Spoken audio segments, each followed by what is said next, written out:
Thoughtful Thursdays, and as I've always told you, my inspiration for Thoughtful Thursdays are all the interesting conversations I have with people. And this one is particularly interesting because sometimes you don't pay attention to it as much. Is how should your shop or store feel like? For example, when the customer enters your store, what is the feeling that he should get even when he or she steps in? I'll give you examples of this. I was doing a study for Baggett, and this is ages ago. And I said, okay, fine, I heard everybody, but let me just go as a customer and a shopper. And they had one of their stores at Atrium Mall. And when I went there, I said, okay, I first went to the high design store because bags are bags, and I had seen something that I liked.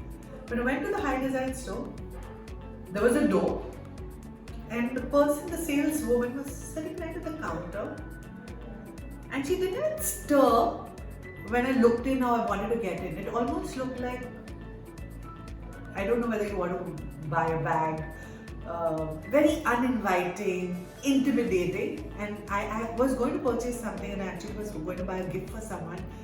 I turned back and I walked out of the store. And what I did was, I remember at the Atrium Mall, I had to go to the Baggett store. But the Baggett store is in a corner, tucked in a corner. Before I entered the Baggett store, there was an S. Beda store. And the salesperson out there was welcoming. He said, ma'am, aake dekh lo, new products. I just felt excited to be in that store. It's not that I was going to buy a bag, but it just made me wanted, made me feel special. I went and checked that out. And after that, I went to the Baggett store. I felt that there were people doing something over there. I walked in as a customer, I looked around, nobody paid any attention to me.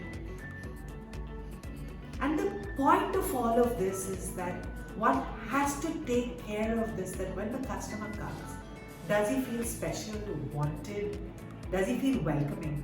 And just the door and not having a door makes a big difference.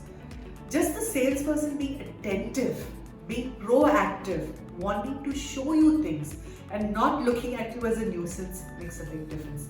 And I want to end with an example of a well-spun store, which is a factory outlet in Lower Parel. And again, gone for a shop visit with another, actually with a consumer, and she was buying something. And as we were leaving, she just picked up and she asked that salesperson, she said, saleswoman, and she said, what is this feature? I've never seen this. And she said, Madam, आप चाय पीते हैं, चाय के दाग बहुत जिद्दी होते हैं. And the moment she said that, चाय के दाग जिद्दी होते हैं, that lady automatically said, हाँ, not only चाय, but you know, खाने के दाग जिद्दी होते हैं, मेरी बैटरी में ये होता है, वो होता है, ये बहुत अच्छा प्रोडक्ट है, मैं ले लेती हूँ. It was that person knowing about the product, taking an interest in the customer, and it shows the experience of the salesperson. And the reason for sharing this is that all these little details matter and it affects the perception of the brand. So next time when you're working out on your packaging, on your store layout, or anything that has a touch point with the customer, pay great attention and detail to it. Also visit the shops from time to time and you'll be surprised what you will observe. And that makes a big difference to how your brand is being perceived by the consumer. If you like what I say and you want to know more, reach out to us.